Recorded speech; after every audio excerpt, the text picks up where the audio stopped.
Hi everyone, and thanks for joining us. I can see quite a few people have joined, so hi to everybody who has. On the right of your screen, you should see a chat panel. So please use it, let us know who you are, where you've come from, say hi. I can see people are still joining, but we've got a packed program, so I think we need to crack on. So welcome to the latest in our Future of Beauty series of events. I'm Chris Bullock, MD at the Pull Agency, and I want to start with a short show reel to introduce who we are.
So as you can see, Pull helps health and beauty businesses build their brands.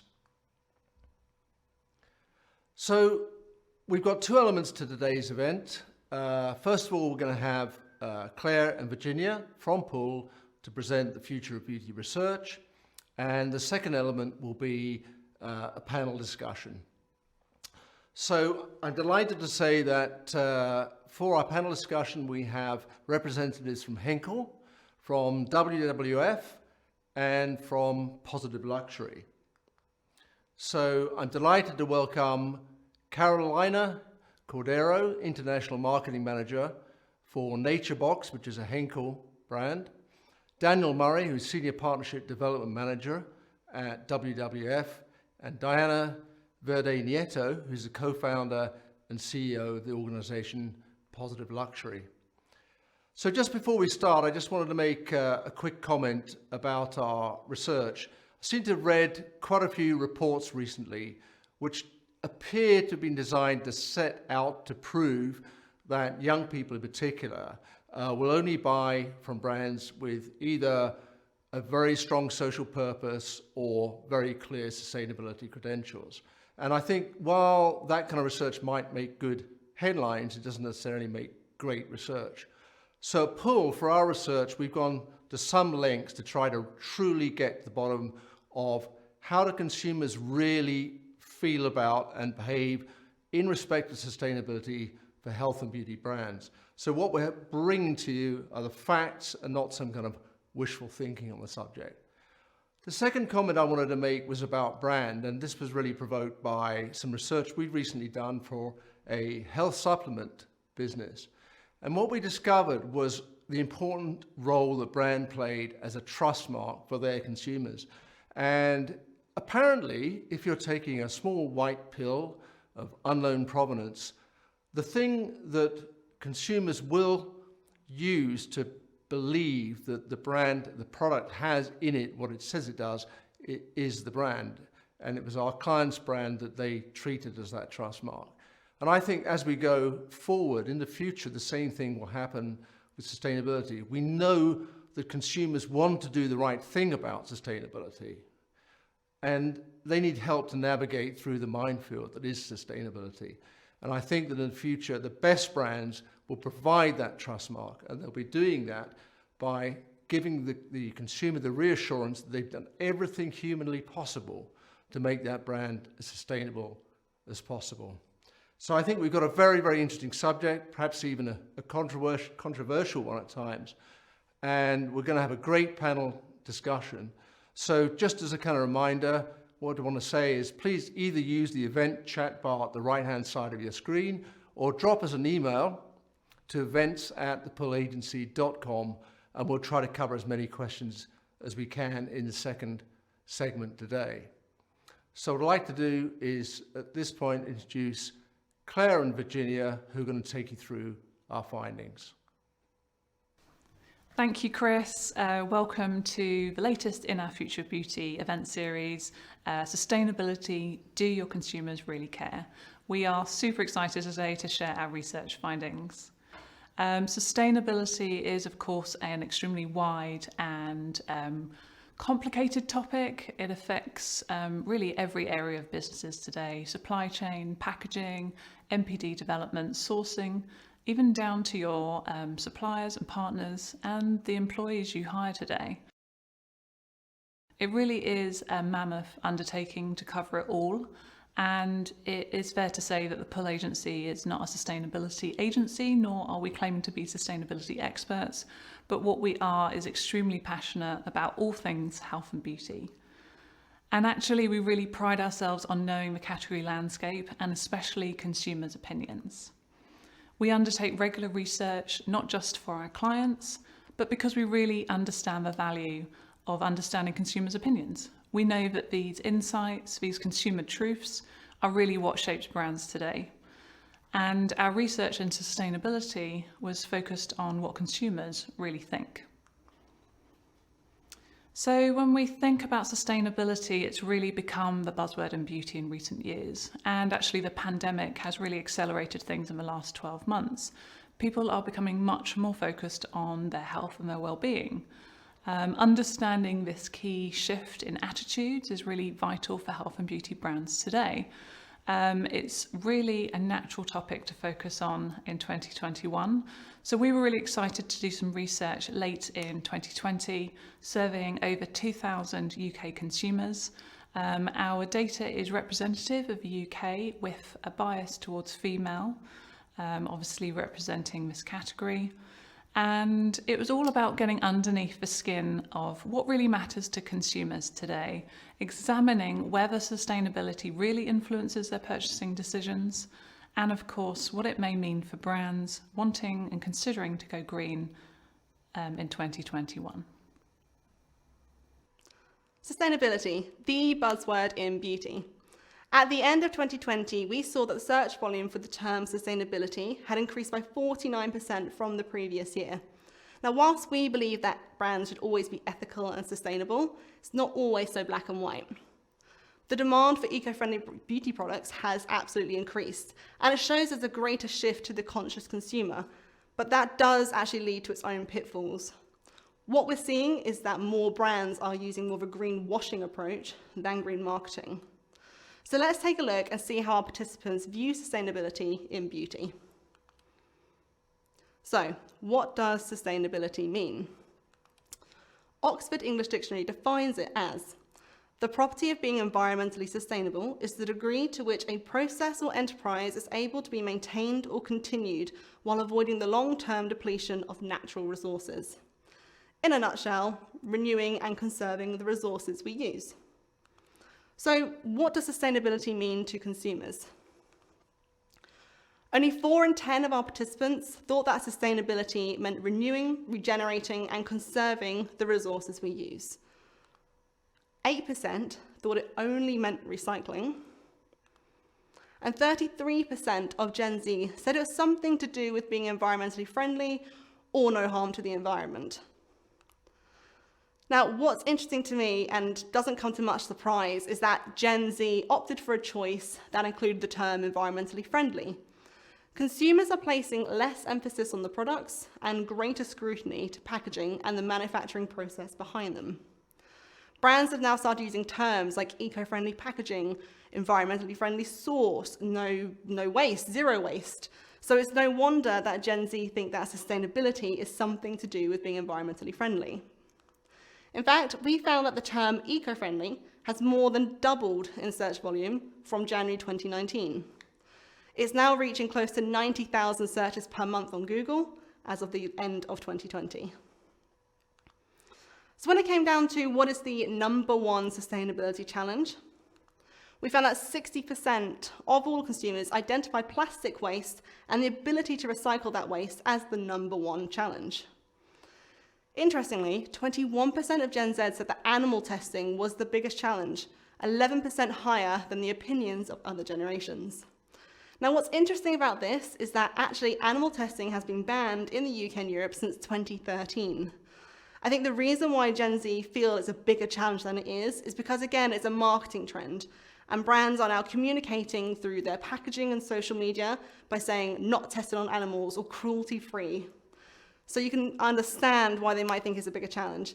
The reality is it hasn't been for almost a decade. When it came to searching for the good guys versus the bad, we found that 80% of consumers look for certifications on the packaging, thus leading to 20% claiming they don't look at all. When it came to which logos they're searching for the most, 45% of our participants said they look for the recyclable logo. 42% said they look for cruelty-free. Now, what's interesting on the cruelty-free one is that our millennials and Gen Xers were the ones that actually said they searched for this logo more so than Gen Z, despite Gen Z saying that they feel it's one of their number one biggest sustainability challenges. Just 8% claimed that they searched for the Cosmos certification. Now, I think the reason why this is such a low number is because it's extremely hard for a brand to actually claim the certification. To get it, you have to prove that 95% of your ingredients are grown organically. So the awareness is relatively low because so little brands are able to do this.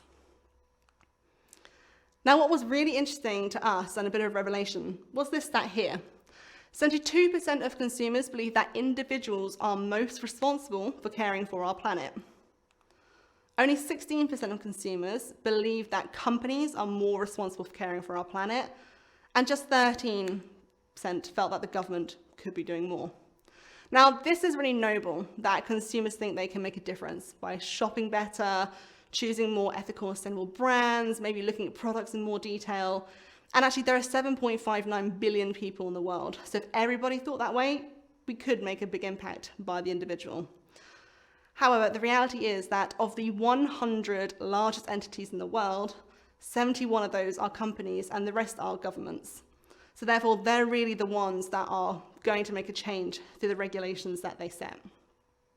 So if sustainability is a hot topic for consumers, then what is it that influences their purchase decision? And which brands do they buy from? So how does sustainability really influence purchase for our consumers today? Well, shoppers are becoming increasingly savvy when it comes to their purchasing decisions, and actually we were surprised to see that 31% claim that they look for health and beauty brands which are sustainable today. And this actually increases to 40% of those under 25, so Gen Z. When we look at where consumers shop, these numbers are a combination of both on and offline sales. Even following the pandemic, it looks like consumers are not abandoning the high street. We've got 29% of consumers saying that they still shop in the high street chemists, Boots and Superdrug.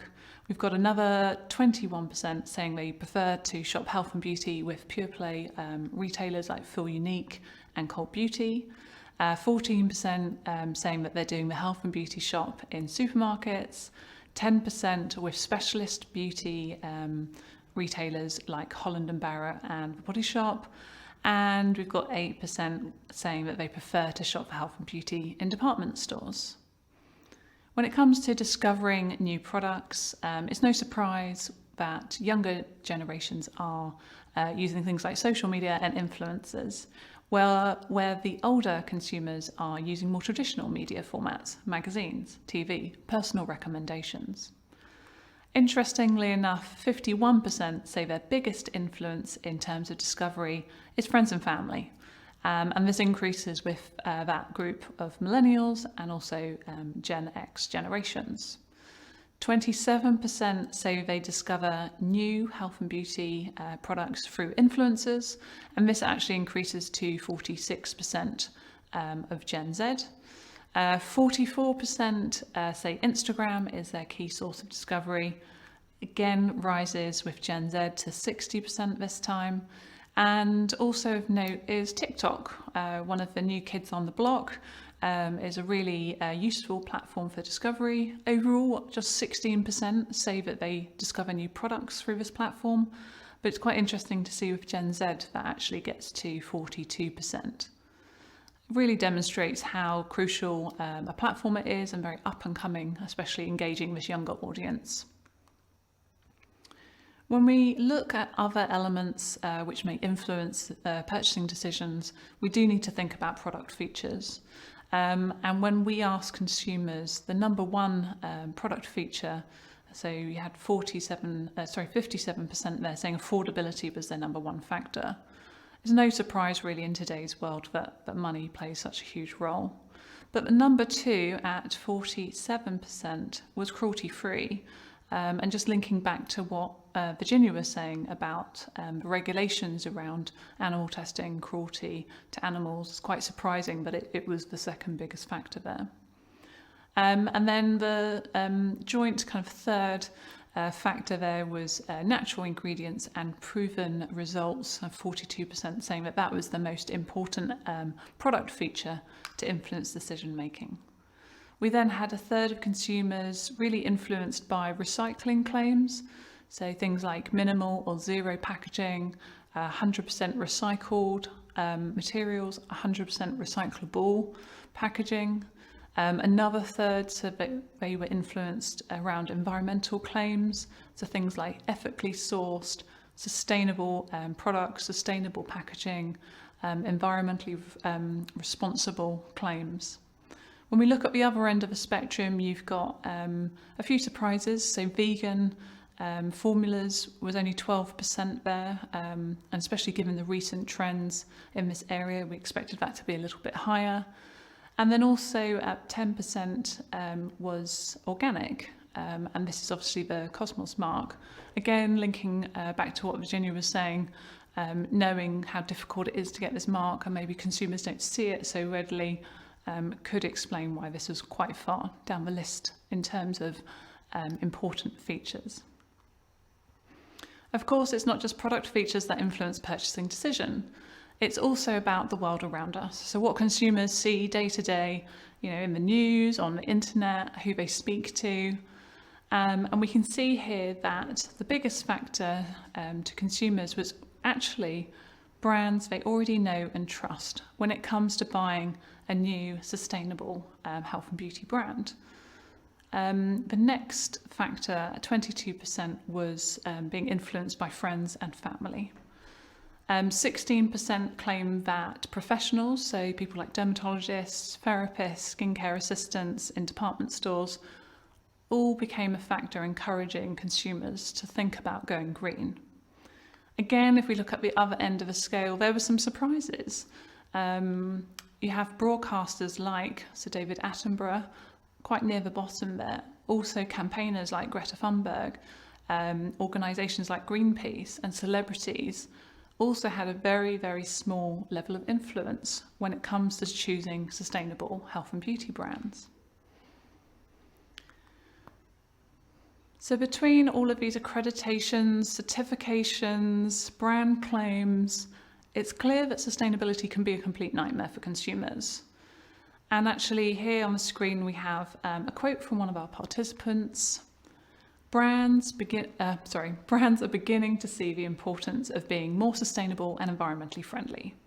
However, some brands do use this trend as a marketing tactic. You can see there the cynicism with consumers. And actually when we asked them, 94% said that they felt that brands should be more transparent about their sustainability credentials. 69% of consumers said they were confused, or they actually just didn't believe the claims that health and beauty brands were making about sustainability. 71% of consumers think that brands should be doing more to enable them to be more sustainable. So although we've got all of that confusion, it's clear that consumers want to do the right thing. 67% say they've recycled old packaging in the last 12 months. 32% claim to have deliberately chosen a sustainable health and beauty brand. And 14% say they've used a refill service. So consumers really want to see health and beauty brands doing more. It's obvious that the concerns around plastic and packaging continues to be a dominating factor for them. 19% want to see less packaging. 15% would like to see more refill stations. 12% want more sustainable packaging. And 17% are really interested in more natural ingredients. Thankfully, some companies are beginning to invest in things like refill solutions, and on the screen here we've got an example from Unilever, who have partnered with Asda. This is actually a trial store where the focus is all about less plastic. So Unilever brands including Simple and Radox are among others sold in refillable formats in the store, which I believe is a retail first. So consumers expect more from brands, but the good news is that 88% say that they would be willing to pay more for a sustainable health and beauty brand. Of course, it comes with a caveat. So of that 88%, 69% say they would only pay more if they deemed it still to be good value for money.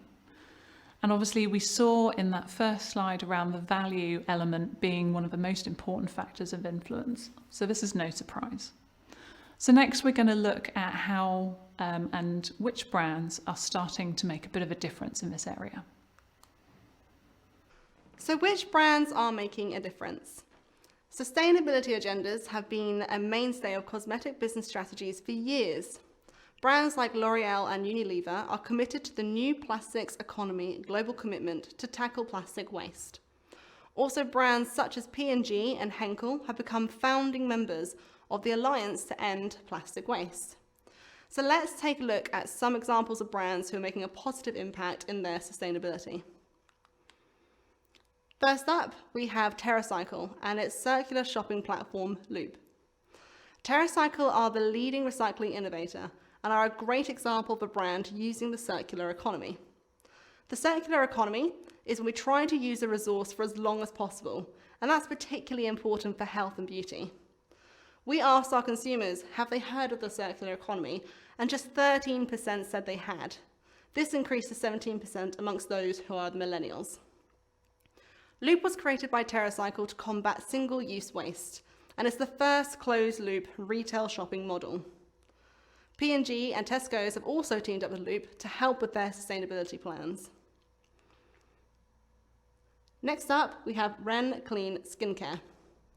Now, these guys have actually also partnered up with Loop and were the first brand to do so. Now, they are a great example of a brand that's put sustainability goals at the forefront of what they do. They have pledged to become a zero-waste beauty brand by 2021. Now, they use plastic waste from the oceans and post-consumer recycled materials. 100% of their lids are used from post-consumer recyclable materials. They also use glass bottles, and they no longer use the single-use foil sachets. They also only work with like-minded suppliers, hence why they have teamed up with someone like Loop. Next up, we have our global company Molton Brown, who have recently introduced their refillable program. This was introduced in September 2020. Now, this only applies across 3 of their scents at the moment, and these 3 scents are now sold in glass bottles, thus being more sustainable in itself. They also have the refillable sachets, so that once you run out of your product, you can just order the sachet and top up your glass bottle. These refills use 80% less plastic, and they no longer rely on single use. The global VP of Molton Brown says that their refillable program is part of the ever-evolving sustainability journey. Next up, we have Upcircle, a sustainable skincare brand repurposing Arabica coffee grounds from London cafes. When sibling Gio, William and Anna saw how much they were wasting from their own coffee grounds, they took it upon themselves to make a change. The UK alone produces 500,000 tonnes of coffee grounds waste per year, which often ends up in landfill. William and Anna saw an idea and a way to create a positive environmental impact with 100% natural skincare products. And this is now expanded to over 50 products in the range. So this is a great example of a brand using the circular economy by taking ingredients which have already been used and elevating them into a new natural and organic skincare product. Next up, we have our Unilever brand, Love, Beauty and Planet. So this brand has been created by Unilever with a specific aim to do things more sustainably and to make our planet a little more beautiful. Love, Beauty and Planet's bottles are made from 100% recycled plastic and are 100% recyclable. They do this to make use of the vast amounts of existing plastics and remove the need for any more to be created. They have 6 life goals, ranging from sourcing the ingredients responsibly, reducing the waste and carbon footprints, through to making sure they produce high quality products for their consumers, of course all environmentally friendly. Their range of products are from hair care and skincare, which are of course vegan friendly and cruelty free, plus many other certifications. Next up, we have Garnier and their sub-brand Ultimate Blends. Now by 2025, Garnier is committed to using zero virgin plastics in packaging, which actually saves 37,000 tonnes of plastic each year. Garnier will become the first brand from the L'Oreal Group to implement environmental and social impact labelling. Now, social impact labelling is very similar to the traffic light system you'll see in food. What they'll do is they'll score their products from the letters A to E, A being the most sustainable, E being the lowest. So consumers have that choice to make a decision as to which product they want to buy. They recently launched shampoo bars to cut down plastic and water waste and to use more sustainable ingredients. Now, shampoo bars are not particularly new, but this is the first mass brand to launch it. This is a great example of a brand that has overhauled itself to be green. They say that they have the opportunity to help create a positive impact by leading the way to sustainable beauty that's accessible to all. So next up, I want to show you some apps that can also help consumers do their part to shop and encourage sustainable beauty. First up, we have Think Dirty. Now, Think Dirty is an app that can help you find eco-friendly cosmetics and beauty products. The app helps you learn about potentially toxic ingredients in your personal care and makeup products so that you can compare as you shop. Think Dirty rates products on the dirty meter, taking into consideration the ingredients, the certifications, and the health impacts. Now, I looked at 2 examples for brands that I particularly use because I wanted to see how dirty or clean they were. First up was Benefit. I looked at their Benetint product, which is one that I personally use. Now, what this is a blush stain for your cheeks. And I personally find that it lasts longer than regular blush. And I'm sorry that sounds like an ad. What this tells me is actually this product is quite dirty. It's rated as a score of 8. Now, the score is ranging from 0 to 10. The closer you are to 10, the dirtier you are. So you can see here from the screenshot that it lists out the ingredients, and those that are kind of in that reddy orange color are more dirty. The ones in green are cleaner. Now, as a consumer, I can now go and make the choice as to shop for a different brand or just have a look to see what other products that Benefit have, which might be a bit cleaner. You can see here on the right, there's a list of products of Benefits that I can choose from, and the closest one to the product I use is probably this Posy tint, which hopefully you can see from the screen. You can see here that this has got a rating of 4. So actually that's half of the one that I currently use. So if I wanted to, I can make that choice and switch my product to go for a more cleaner product. Claire mentioned earlier that 1/3 of our consumers say they always look for health and beauty brands that are sustainable. And this increased to 40% of those that are under 25. So apps like Think Dirty are a great way to be more sustainably minded when shopping. I also wanted to show you that how Burt's Bees looks. So Burt's Bees is an example of a brand that is a bit more sustainable, I suppose, a bit cleaner. You can see here that this particular product, the lip balm, is rated a 3. Now this is great because it shows to me that it's actually a really clean product. All the ingredients are quite clean, and actually further down in this screenshot, they do list some of their certifications. So again, this is a great way for me to make sure that I am kind of more sustainably minded when I'm shopping. Next up is the app Geikie. Now, Geico is a quick way to find out if a product is eco-friendly. Has a built-in scanner so you can check items while shopping. The app applies to both beauty products and to food products. So how this will work is the app will award badges. The more badges, the better it is on the environment. Now, Geico gives you information about whether a product is responsibly sourced, committed to animal welfare, and packaged with recyclable materials. Last up is my personal favourite, and this is Kogo. Kogo is an app to help you measure and track your ethical living, but it's only available in the UK. This one links to your bank account, so it tracks where you spend and will highlight to you where you're spending in places that might not be as ethical or as sustainable as you might like. When you first set yourself up on the app, you can choose a goal. So for example, you might want to say, I want to focus more on positive climate change. The app will then track and help you meet your goal. The way it will do this is it will show you your live carbon footprint. So if you're generating quite a high footprint, it can then start to suggest other things you do. For example, walking, not driving. The other thing it will do is it will recommend more ethical businesses for you to shop at. So it will alert you when you're shopping at places that aren't as ethical as others and will guide you and direct you to places that are a bit more friendly and meet your goal. The last thing it will do is it will connect you to other like-minded people through its community. So you can have conversations with people that also share the same interests and goals as you. The app will also contain information about projects you might want to participate in or support. So I think this one's a really good one because the fact that it connects to your bank, I think, is a real interesting idea. I could imagine banks such as Monzo, for example, either investing in this or potentially purchasing it in the future. So we've heard a lot today, but what can brands take away from all of this? Well, the good news is our report is going to be shared with you after the session, and there's a lot more details in there. But just some quick takeaways for you. So, it's evident that consumers want to do the right thing, but it's important that it's not at the detriment of quality, end results, or affordability to them. They want the brands they know and trust, but at a good value and to help them do the right thing. So consumers really feel that brands have a responsibility.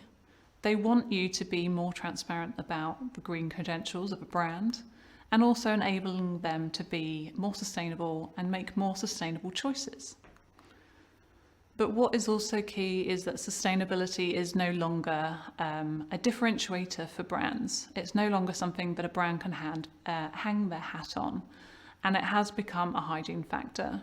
All brands now need to think about sustainability in their plan for the future, or the reality is they will just get left behind. We are really excited that the full report is now available, and we will be sending it in the follow-up email later today. Thank you everybody for joining us to hear all about the results of our Future of Beauty research. We hope you enjoyed it, and of course if there's any questions that you're still thinking about for the panel, please do submit them.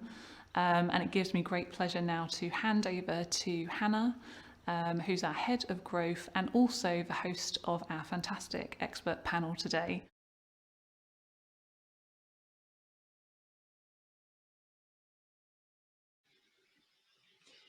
Thanks, Claire. Some incredible insights in there. We've already had some brilliant questions coming in as we've been going through the report, but please do keep coming at us with these questions as we'd love to hear from you.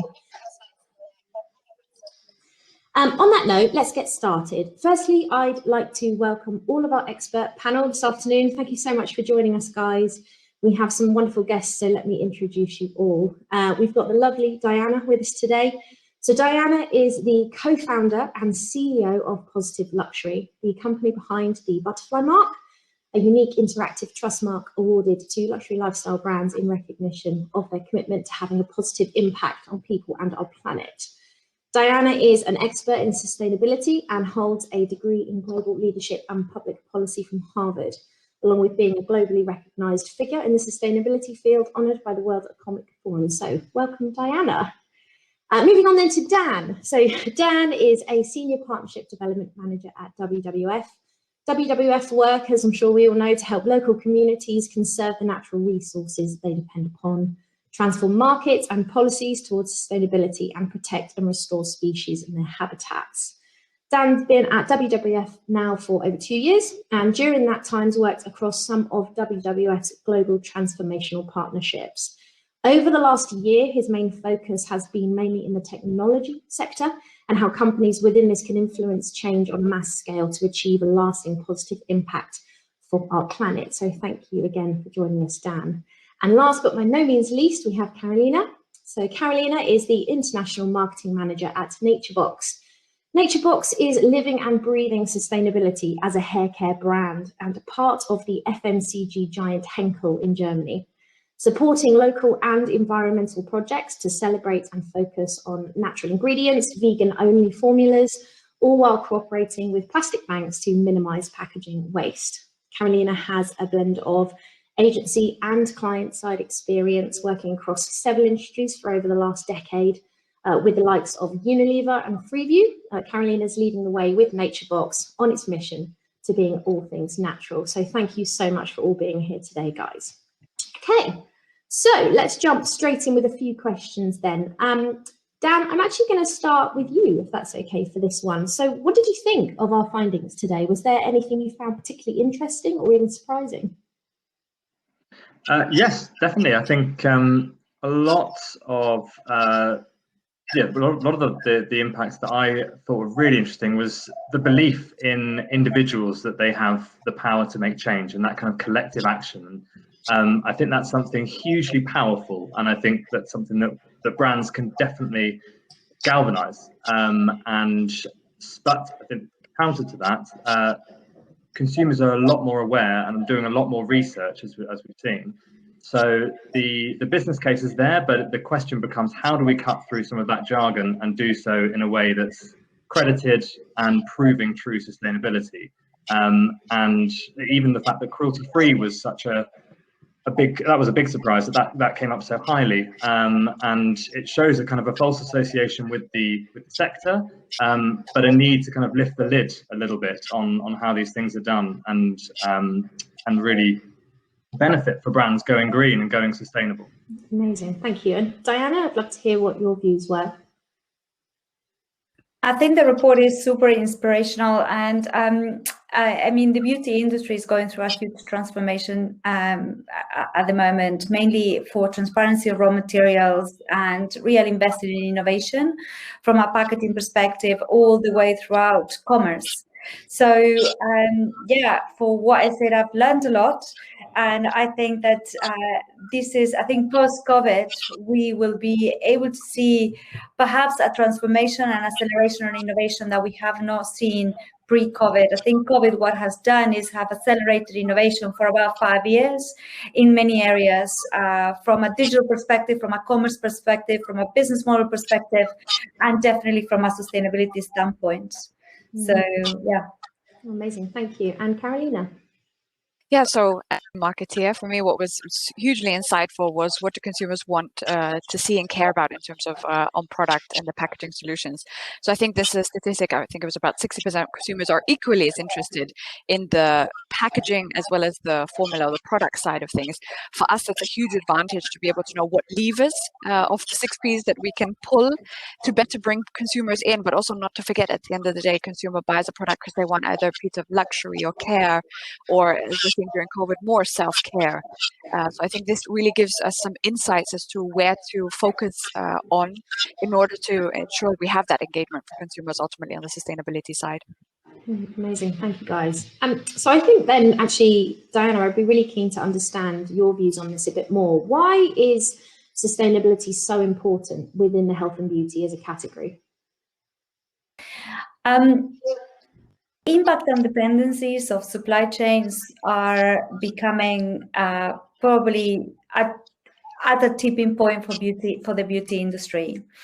And this is basically because of the fragility of our climate. And I mean, Dan will be able from WWF perhaps add a little bit more insights of what I'm saying. But, you know, climate change, it's actually is accelerating. It's not a myth. It's something that is happening now. We can actually see the real effect that this is happening. And the beauty industry depends on the natural world in order to be able to produce products. So it's unless, as a brand, you protect and invest in protecting with your suppliers those areas in which you will actually be able to take those natural resources, the beauty industry will be at risk. And the result of that will manifest into an incremental of prices of raw materials, the need to innovate on biomimicry, perhaps in terms of how you replicate these things in a lab. And more importantly, is like, how do you actually be able to scale this? Because obviously everybody will want more beauty products, and we have finite resources in our world. So it's only by protecting our supply and our suppliers and the planet, like the actual Earth, through maybe regenerative business models or regenerative agriculture, ways in which we can actually have and ensure this soil health. It will be very hard to be able to think about the beauty industry like you're seeing it today. So I think that finally there is this wake-up call that we need to take responsibility of our actions as a brand and actually work with the suppliers in order to set joint targets and to set joint objectives in order really kind of conserve, preserve, and restore, more importantly, the soil and the world. Specifically, if you have to preserve those particular, I guess, precious ingredients that you have into your formulation. Amazing, thank you. I'm getting a lot of nodding. I can see, Dan, you really agree with that as well. So that's amazing. So one of the things that was picked up in the research was that 72% of consumers believe that individuals are the most responsible for caring for our planet. This was quite a surprise actually to us, given kind of government and companies have the power to make this change, I think, through kind of regulations and policies. Why do you think that consumers are holding themselves so responsible? Carolina, I'd love to hear what your kind of views are on that. Yeah, absolutely. I also think the statistic is quite high, but at the end of the day, products are made by consumers like ourselves for consumers. So we are at the heart of the value chain, and also what Diana was mentioning earlier. So we are responsible for taking care of the environment because we're benefiting the most from it. So in that respect, I'm not at all surprised that the accountability, or we lay kind of that responsibility with ourselves as consumers. But I do think it is twofold. So consumers also have a great amount of knowledge, of course, but we as industry professionals and government leaders have more knowledge, sometimes too much, because we don't know what to do with it and also translate it. But I think we also have to therefore pair the needs of the consumer and also the fact that they're accountable at the end of the day for the recycling bins and sorting things out accordingly, to be able to, in a very digestible manner, translate some of what those meanings or actions are for them ultimately. So it's great to see that this statistic is high, but I think we have to enable them, and definitely on NatureBox we try to make it very easy for consumers so they understand how to recycle things. Please take the lid off. For those of you who don't know, it's very important to separate the items. If you have a bottle, take the cap off, and also make it easier that recycling or consuming more sustainable products are an easy thing for us all to do. And then I think we would get to a better outcome in the end. Yeah, absolutely. Thank you. And Dan, just on that kind of thread then, do you think there needs to be stronger action from governments in terms of creating legislation to protect the environment? You know, are you aware of any actions the governments are taking or going to be taking in this area? So yes, I think there definitely needs to be stronger action. I think building on what Carolina was saying, 71% of emissions come from top 100 companies, and so I think consumers really want to be empowered, and they really want to feel responsible, and they want to feel like they can have an impact that's tangible and meaningful. But that needs to be allowed for them and given to them, and that's through government initiatives, that's through the way companies act and act responsibly. And I think the power of businesses is really to not wait on governments, is to actually use their voice and step up and push them to create legislation, to create change, and especially in the lead up to COP26, which is in Glasgow this year. So there's a huge position for the UK to make asks of government, and the actions they've taken is around their net zero commitment, so by 2050. But we want to see every single bill and legislation that's made have testament of that. So we want to see progress, continuous progress on what's done, and moments like COP are an opportunity to do that. And I think for the health and beauty sector, it's using that voice and really stepping up. So it's a shared problem for everyone. There's a competitive advantage in terms of consumers being really aware of this and wanting this to happen, but it's a shared problem for everyone in terms of the resources, like Diana was saying, the resources that the planet has aren't infinite, and so we need to make sure that we're progressing the industry, but in a way that's responsible. So yeah, sorry, that's a very long-winded way of saying absolutely yes. That's amazing, thank you. Carolina, just one for you actually from a kind of a marketeer perspective. So 94% said that they feel brands need to be transparent about their green credentials. There are obviously some brands out there that are really just greenwashing. So how can brands be more transparent in this area? Yeah, it's a really good point. So I think we've seen the topic of greenwashing emerge, and it's of course a hot legal topic, and I believe every FMCG organization at the moment. And of course, every marketeer wants a great story, a point of difference, how to shine on shelf versus other competitors. However, as we also heard earlier, trying to provide consumers with more honest claims, more transparency, and also for those brands who are trying to step up in terms of certifications, let's make it easy by doing things like explaining the ingredients on the back. So we also try to promote jargon-free explanation. So let's make it simple for people to understand what the ingredient is. At the end of the day, most of the time, it's an ingredient that's related to fragrance or the care levels. So that's one really easy way to, on the pack at the moment of purchase, allow the consumer to have all of the information in order to make the choice that's right for them. Also be more transparent on your website. So do outline partnerships that you're working with, and don't kind of overemphasize or exaggerate these partnerships. Be transparent about what you're doing. And also there's, of course, understanding by consumers that we can't achieve everything in one go. So also do explain to consumers the journey that your brand is on, because then I think they're more likely, and we see greater loyalty and willing to stay with the brand if you are transparent, because I think you have one shot, and once you've lost that loyalty with consumers or you've hid something from them, then it's very hard, I can tell you as a marketeer, to win their hearts and minds back at the end of the day. Absolutely, thank you very much. So Diana, just one for you now. How do you think sustainability will change the category in the coming years? Combination. I mean, just building on what Carolina said, is like the biggest change is coming from government, actually. Also building a little bit of what Dan also said.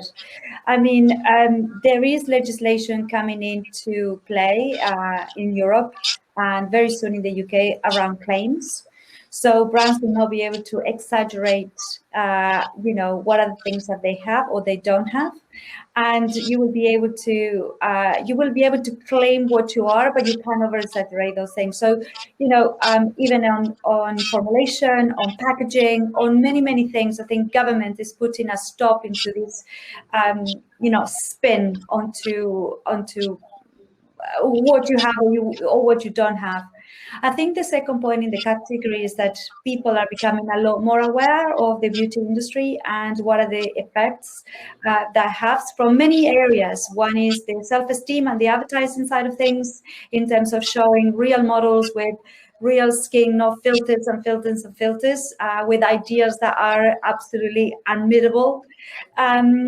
And I think the third part is the fact that we need to have, like Carolina said, this transparency and this disclosure. Perhaps no formulation per se, but actually what you put in your skin, because people now know that your skin is the biggest organ with incredible absorption. So as consumers are becoming wiser, I think the beauty industry is probably the second industry after fashion that will become totally scrutinized in a way that has not yet been scrutinized before.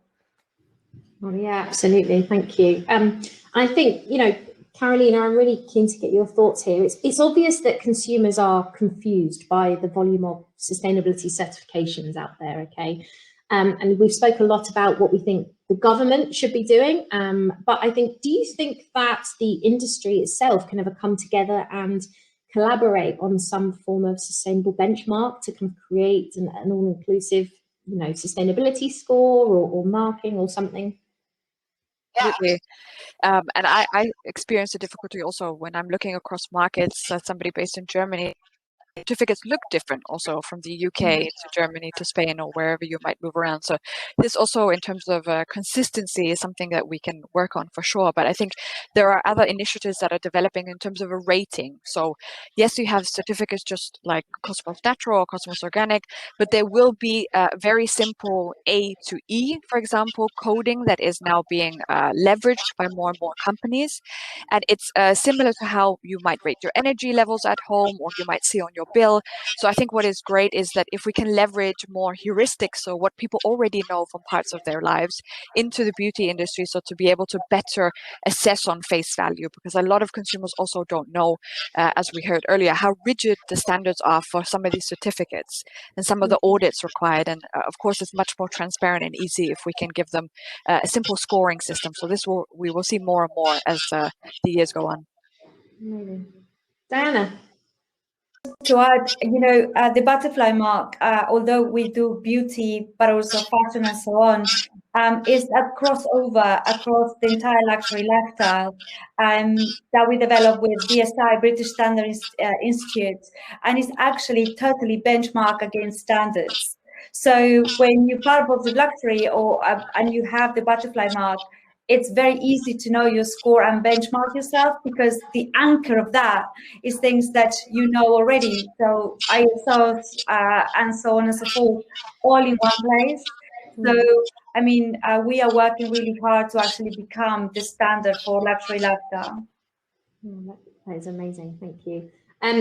So I guess one of the things, we spoke a lot about what we think government can do, the fact that there is kind of an inconsistency across different sections around certifications and kind of, I guess, that bar of where the standard sits. Dan, how can brands be more sustainable? It's a pretty direct question. Like, are there any tools out there that brands can use to understand how sustainable they currently are and what they can do to make improvements in that area? Yeah, it's an almighty question. It's a great one, though. I think it's one that a lot of brands are looking to answer, and I think it's for us. WWF, we want to see brands introducing sustainability into every single element of their business. It's not just about a sustainability team, and we're finding that more and more that it is becoming so, which is great to see. And I think building a little bit on what Diana was saying around transparency, I think that's a crucial step to take in terms of really looking into where things are sourced from, how they're sourced, and understanding, I guess, the suppliers' emissions as well. And understanding Scope 3 has been a really, really tough question in the realms of sustainability and how a brand can be responsible for its consumers' footprint. And we're developing a lot of tools to try and help with this at WWF, and there are a lot of other tools out there. But so we have one on emissions, for example, called Emission Possible. And that's all around how can we instill best practice for suppliers, whether that's small or large scale, and really starting to give out strategy guides, different toolkits, and just a bit of literature to try and help, because there's so many different interpretations and ways of doing this. And I think it's about creating capacity for teams to show them how it's done well and done efficiently, and it makes the process more uniform across the sector and easier. And so in terms of other tools, there's so many different elements that come into this. Obviously carbon, and we've got carbon calculators that we use. Water is a huge one for us, and fresh water. So we have something called a water risk filter tool that we use, which analyzes the health of different rivers. And there's a terrifying stat that only 1 in 6 rivers in the UK are in good condition at the moment, which is scary. But it's about using these tools and understanding footprints based on an environmental level, and really considering the environment across every element of the process. Absolutely, thank you very much. So We've touched on this, and actually all of you at different points have kind of gone a little bit in, but I'd like to go into a bit more detail now around one of the stats that we saw in the report was that 71% of consumers told us that they look to brands to help enable them to be more sustainable. Do you agree that it is a brand's responsibility? Diana, I'd love to get your views here. Absolutely. You cannot have sustainable consumption without sustainable. So absolutely is the brand's responsibility to enable us as people to consume products, like Dan said, with lower carbon emissions and more perhaps natural or better for everybody. But the one caveat is there is a say-do gap, which still is the reason why companies are holding back to completely invest in sustainability.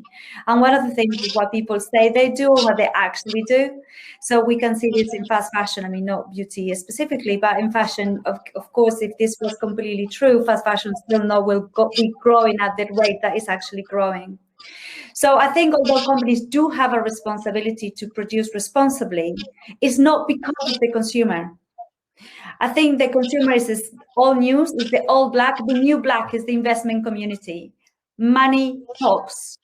So this is the first time in history, and Dan, you know a lot about this, with all the work that WWS have been doing, which is absolutely amazing. But this is the first time in history in which the investment community is actually totally behind the crazy activists and environmentalists, and actually went to say we only will invest in companies that are demonstrating their impact in sustainability. The other point that also building a little bit of what Dan said and what Caroline said, this is not just about the environment. This is also about people.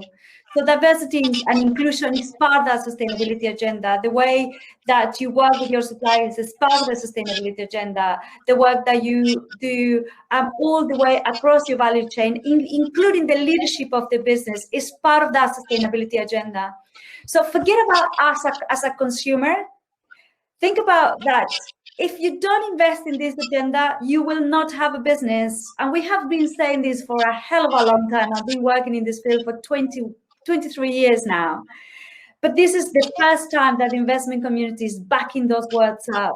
And after COP26, like Dan just mentioned, Mark Carney has great news for everyone.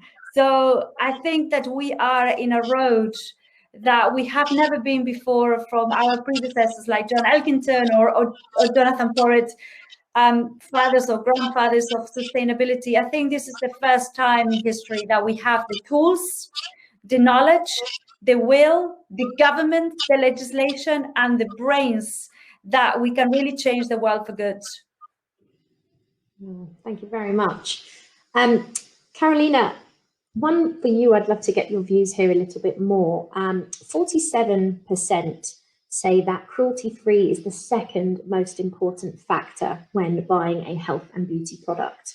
However, as we know, testing on animals has been illegal since 2013 in the UK and EU. So do you feel brands need to display a cruelty-free message today? That's quite a high percentage. I think it comes back to something that we heard earlier. It's a very emotional claim and it's a very emotional certificate. We've seen so much PR over the years and so many unfortunate imagery around the cruelty or animal testing practices around the world. So I think it's not that we don't need to focus on this as brands. It's just that, as we also heard, it's not embedded in our practices at all in the Western world. So of course there are still legislations in countries like China that have different practices. So I think here we need to be careful to balance some of the scaremongering and the very emotional claims with the more rational aspects and advances that we're making in the industry.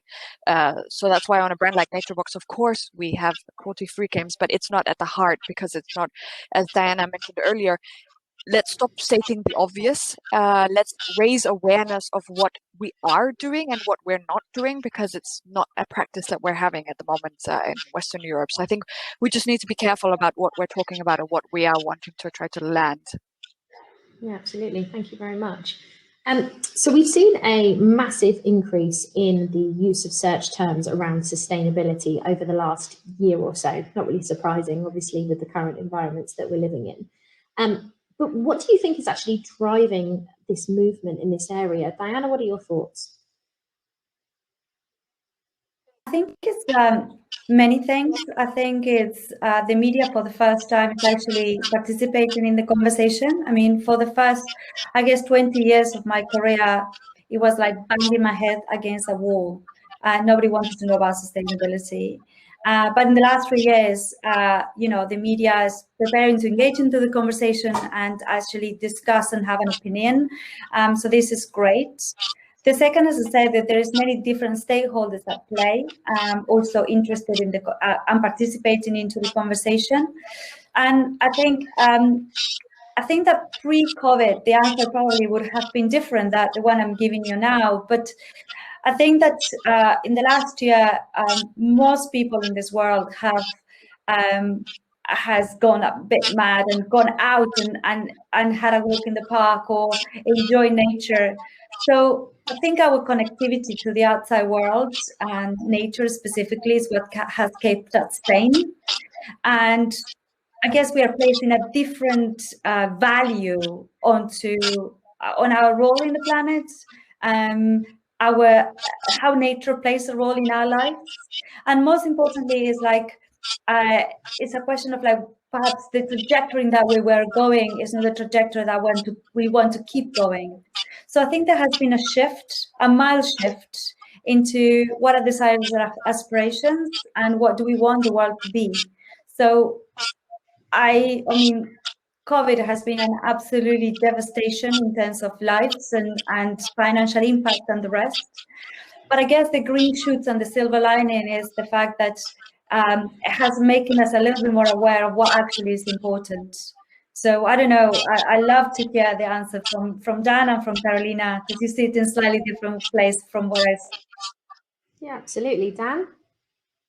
Yeah, no, I think we've certainly seen a huge surge in interest around sustainability, and I think it's because it's becoming more obvious. I think you see with the news and the wildfires in Australia, the wildfires in the Amazon at the moment, and even here at home in the UK, I think when you see flooding and you see risk of extreme weather conditions, we're seeing the impacts of climate change become ever more pertinent to our daily lives. And even I think there was even this Halloween, pumpkins were in danger because of climate change, which is it's just something that we've not seen before. And I think it's becoming so much more intrusive on our way of living.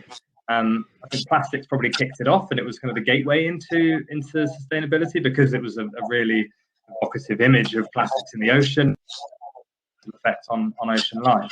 And now we're seeing that at such a bigger level that there's just a growing movement, and especially among young people, and that whole schools movement, and really wanting to safeguard and protect their future. Absolutely.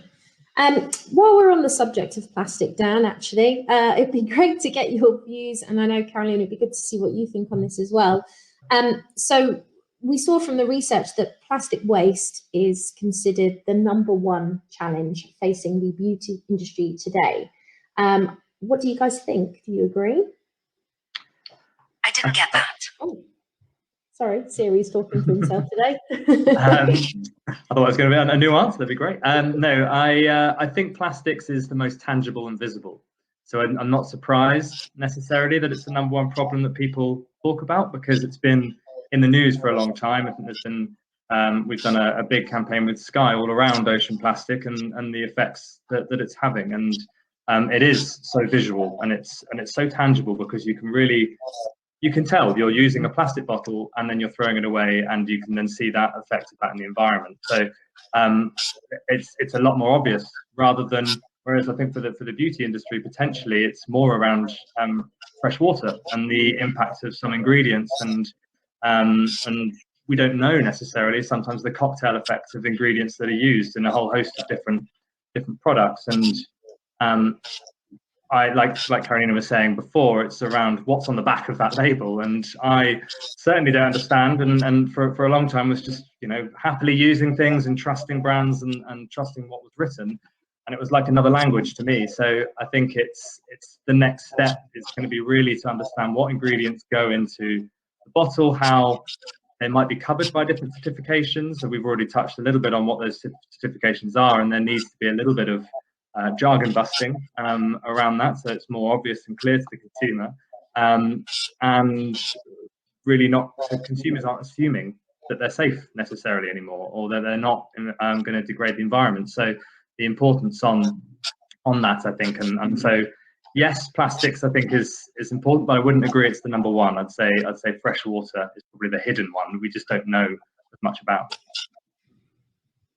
It's really interesting. Carolina, I know we were kind of talking about that earlier before obviously we started our panel today around kind of the shampoo bars and just the impact that actually moving to that way of working with the water and everything else could have. I mean, do you want to kind of comment on around what your views are within plastic in the beauty industry? Yeah, absolutely. And plastic is at the heart of what NatureBox is trying to create in terms of a different conversation. So to build on one of the things that Dan said, so it is definitely the issue around virgin single-use plastic. So this one life kind of product is something that we need to move away from, and that's why many brands, I'm very thankful to see that we're moving to more use of recycled plastic in their containers, or in the case of NatureBox, we actually pick up some of the plastic from some of the dumping grounds on the world. So where a lot of countries send their plastic, we actually have partnered with the plastic bank to collect that and make social plastic, and there is so much value in plastic. So it's a topic that excites me because it's one of the most sophisticated recycling streams in the world. So actually there's a lot of potential to turn it around. I would agree with Dan. I wouldn't say it's the number one topic that we have to deal with, but it's where we can get a lot of value also for the people who collect plastic. It's a currency. In many countries you can exchange a plastic bottle that you've picked up for food or services, which is quite unique, I think. So here I think we just need to, if we want to continue to use plastic as it's hyper developed, we need to be using more sustainable plastic materials, and also look for plastic alternatives also to make sure that we can create a value stream from other materials that are equally or better in terms of their recyclability. Yeah, absolutely. Thank you very much. And I think on that kind of topic, we're going down a real plastic road here now. Diana, do you think luxury brands have more of a challenge because of all of the things we've kind of discussed, you know, discretionary, extravagant purchases? Do you think they're getting left behind in this area? No, I think they have less challenge because a lot of luxury brands are perhaps already on that road. But also the margins are bigger, so they have more room for innovation. There is great work that luxury brands are doing today in terms of refillables, thinking about different materials, you know, actually phasing out plastic, the main upstream or downstream. And I think that because of the ingredients that you use in beauty, especially in the luxury industry, it's you have that fragility and that relationship with the world that you might not have perhaps in, like, you know, more mass market brands. So no, I think the luxury industry is taking this seriously. I mean, if you think about one of the most famous perfume brands in the whole world, and I can't say who they are, but I'm sure you will be able to know this for what I'm going to say next. The main ingredient is jasmine, and only you have one single location where they get this jasmine from. Just imagine what would it be like if they didn't conserve or preserve that soil, that ecosystem, those farmers. We will not have that perfume that we had for many years. So I mean, it's the essence of the product is the brand as well. So yeah, definitely luxury brand. This sustainability is very high in their agenda.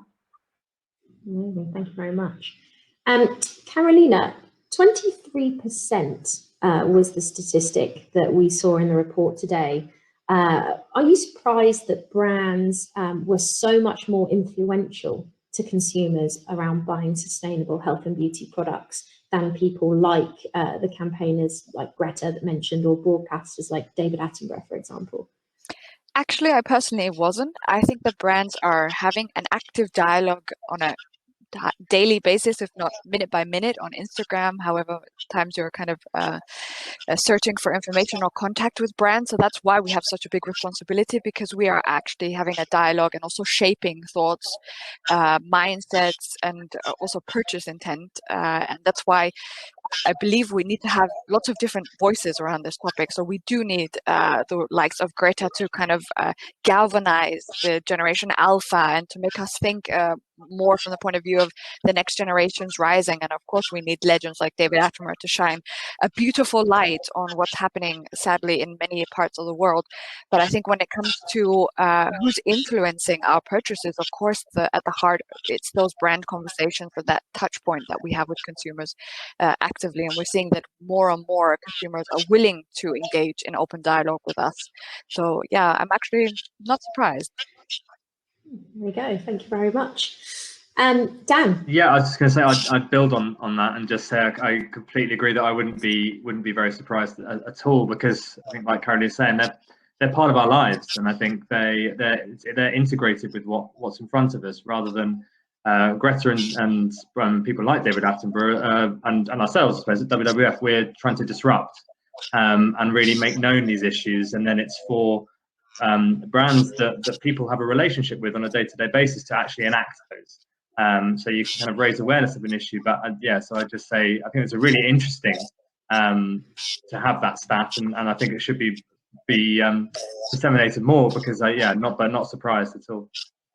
Absolutely.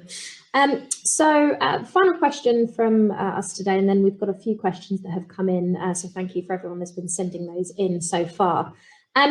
I'll start with you, Dan, but can we get some top tips, please? So, what can health and beauty brands do today to actually start making that change to become more sustainable? I think definitely that the first thing is get involved in the conversations, get involved in the dialogue, talking to like-minded brands, NGOs. I mean, we're talking to business on a huge level, WWF, and I think that's really important, because a lot of these questions aren't necessarily completely answered. And so getting involved in roundtables and discussions to try and find solutions that can be delivered. I mean, it's well and good for WWF to say we need to see action on freshwater, but we don't know the intricacies of how these products are necessarily made, and so we want to be able to co-create solutions together. So that would be my big thing. But then setting a baseline of what current impact looks like, and what resources are being used, carbon impacts, starting to look at, okay, what ingredients might we be using too much of, and should we explore alternatives or new ranges? And again, not being an expert on perfumes, obviously there's some things you shouldn't put in, but I think really looking at what that baseline looks like, and then understanding where impacts can really be made. Amazing. Carolina? On my side, I would say be curious, try to find out more, be eager to learn about the topic. I know it's overwhelming, and especially for marketeers, we're always trying to digest a lot of different information and touch points about the products. But I think that the best ideas and creativity, and earlier we were talking about the shampoo bar, come from knowing your value chain. So the more you know about transportation, about CO2 emissions, about how much water is used in your factories, about are they reusing that water in the factories, about the fact that the consumer using having a shower is actually the highest consumption or energy factor in that value chain, gives you also the space as a marketeer to create the next generation of formats and products, which I find highly exciting, but also rewarding, knowing that I'm actually doing good whilst doing well for the business that I work in. So I would definitely say try to find out more, learn more, listen more, read more, as much as you can do, because I think that's where we're going to make a difference at the end of the day. Thank you. Diana? Well, I think that Daniela and Carolina just basically cover a lot of that. I mean, the only thing I could probably add is collaboration. So it's massively important to actually have think partners, like companies like WWS, companies like Positive Luxury, colleagues, and even people from different industries, that you can actually have a really good talk and learn from other industries. And I guess the last part is also the innovation doesn't have to come from a department, and also most of the time it doesn't come from the top. So enable communication channels, so to get that information flow and allow innovation to come from any part of the organization and anywhere, internal or external. Of course, you have to moderate those conversations, but allow the conversations to flow freely. So that would be my takeaway. Amazing, thanks guys. So I've got a few questions here that have come in from people watching today, and I'd be really keen to see what your views are on this one, Carolina, given your background. And the question is, what is the impact in aerosols, such as hairsprays or hair finishing products? Do you see a trend that Gen Z and Gen Y shop less or shift to alternative, more sustainable formulas? Can you see a kind of trend of the shift in that area? Yeah, absolutely. We see a high awareness for, in terms of aerosols, more compressed formats, and consumers looking for more sustainable alternatives to the aerosols, or kind of different technological solutions that are rising. Consumers are very much interested in this. And of course, there's a product kind of life cycle to every format, and so aerosols, there's definitely much more we can do in kind of the active spray use phase. So it's surprising, but I think, of course, the styling industry has been quite affected by COVID now. And despite that, consumers are still seeking out more innovative, sustainable solutions. So it's absolutely an area for innovation and growth. Thank you. Dan, this one's, I think, would be really great to hear your thoughts on. What are your thoughts on apps like Think Dirty that show ingredients as bad? Do you think that these apps will run the risk of misinforming consumers potentially?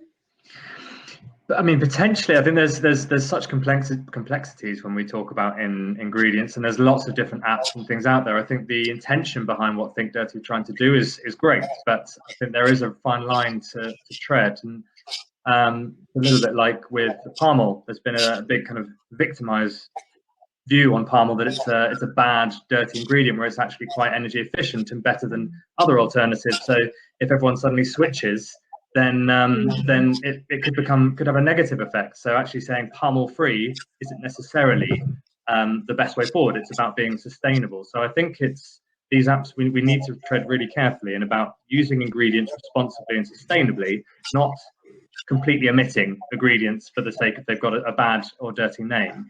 But there's certainly a lot of discussion and work that needs doing, and across ingredients and food as well, is another massive topic. But yes, so that would be my take on that one. Amazing, thank you. And then Diana, I'd love to get your thoughts, but I'm sure actually the rest of the panel might have some views in this area as well, because we've spoken about it a lot today. What are your thoughts on official certificates versus brand-owned symbols? So, how do you propose to activate this on a global scale with brands? I think that the difference in certifications or certificates versus your own, it's the validations process. So when you have a third party really going into your business and understanding, creating a cross-functional team, for example, and facilitating that dialogue internally, and just trying to understand from the governance of the business, the environmental side, the social side, the innovation side, and really kind of getting under the skin and giving a real insight of what's happening. It kind of is very uncomfortable, feels very uncomfortable, but actually when you get on the other side is that robustness and that impartiality in which you can actually go in and get the results. When you do this yourself, it's a question of, like, of course you can be the best person possible, but there's always a little bit of you cut slack, of yourself, and you said, oh well, but I'm working on that. That's okay. You don't have somebody to push here. So, having worked with companies like WWF in the past, and actually having dialogues as we speak, when we create our own assessment with many different stakeholders, from NGOs to BSI, brands, and so on, it's hard because they push us to push brands. So it feels incredibly uncomfortable. And being audited right now, it's tough. But it's what you need to do in order to actually have that validation, in order to be able to hold other people accountable. So, yeah, I'm not sure what your views are about that. Dan, have you got anything to Yeah. add in that area? No, I think it's really interesting on certification, and it's like Diana says, it's about keeping the certification honest and updating it. I mean, there's a lot that have been set up over the years that have played a role in setting up as well. And in terms of activating it on a global level, we don't have the boots on the ground, and most NGOs won't have necessarily boots on the ground in order to really verify or endorse a product or an ingredient. But I think what we can do is constantly challenge and constantly communicate together about what these certifications should be, whether that's a brand owned one and their claims of being responsible or certified versus a broader scale one. I think it becomes difficult for consumers to understand. So it's around how we can really make a shared platform, I suppose, or a shared level that we're all looking to achieve. And that's where we want government legislation to push that further, but so that consumers, when they're shopping, aren't seeing hundreds of different labels everywhere, and as much as possible have one holistic one. I think would be better from our point of view, but we know that that's incredibly difficult to achieve. So it's going to be a continual challenge and hopefully a continual dialogue. Thank you, guys.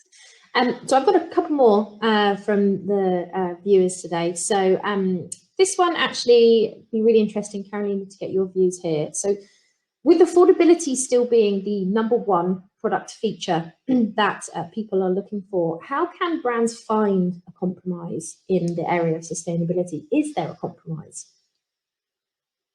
Very interesting question, because sustainability for a brand sometimes does mean an increase in your cost of goods. It may be that the process is harder, or it requires some audits, which you also have to pay for, or that the value stream is not highly developed, such as plastic bank, as I was talking about earlier.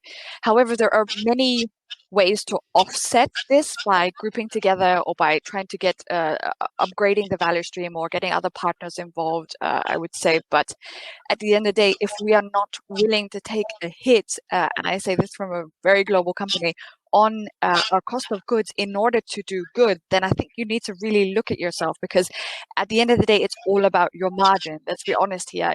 For sure, you can create some indirect, not honest price increases to the consumers, but you have to look at your own P&L and say, I have to reduce my margin in order to give back to the planet. And you will profit from it in the long run, because you will be able to also build that trust with your consumer, and then you will naturally have sales uplift from doing such activities. So I really think you have to look at yourself as a business and take a hit to do good. Absolutely. Dan, would you agree?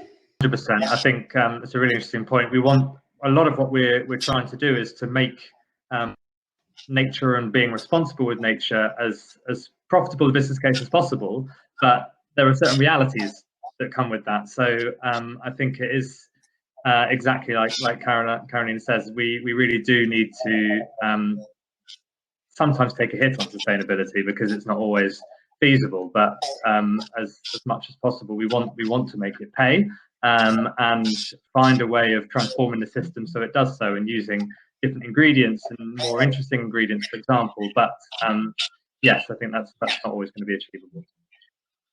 Absolutely. And the final question of today then, guys, is you say only 13% of people, majority were Gen Z, were aware of the circular economy loop. Why is it that such a young generation are aware in comparison to the millennials or Gen X, for example, who actually currently hold the largest spending power?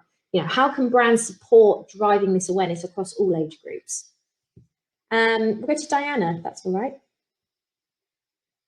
Yeah, I'm not really sure why one generation is more aware than other. I mean, I guess perhaps they're more interested because the information is out there. I can't really tell you why. I think that, you know, circular economy is one of those things that it's on the risk of being a fad. And I say this very cautiously and quite controversially, because, you know, in order to really kind of achieve circular economy, we need to change the system. And the system is much wider than just one little bit on the chain. And I give you an example of why I'm saying this. So, for example, when you see all these bags that says, oh, yes, we are recyclable plastic. These bags are recycled and get recycled in black bin bags, which in turn are not recyclable. So the point that I'm trying to make is don't rely on the magic world of away or circularity to make more conscious decisions. Just really think about what is the impact that you're going to have right here, right now. And then, and think beyond this point. Think about what are the consequences on your actions all the way throughout. So I'm glad that you asked about circular economy. And I really hope that this doesn't become a fad, because we cannot afford that. Yeah, thank you. So that unfortunately does come to the end of today. Thank you so much for coming. We hope you have all enjoyed it and found it useful. We will be sending a follow-up email to everyone sharing the full research report very soon. If you do have any questions on any of the topics that we discussed today, please do get in touch. Again, I just want to say a massive thank you to our amazing panel. You guys have been great. Thank you so much for your time. We hope you've enjoyed today's event. We have another one coming up in our Future of Beauty series in July, continuing again our focus on sustainability, and we'll be sharing more of those details soon. So thank you very much to everyone for coming, and have a great day.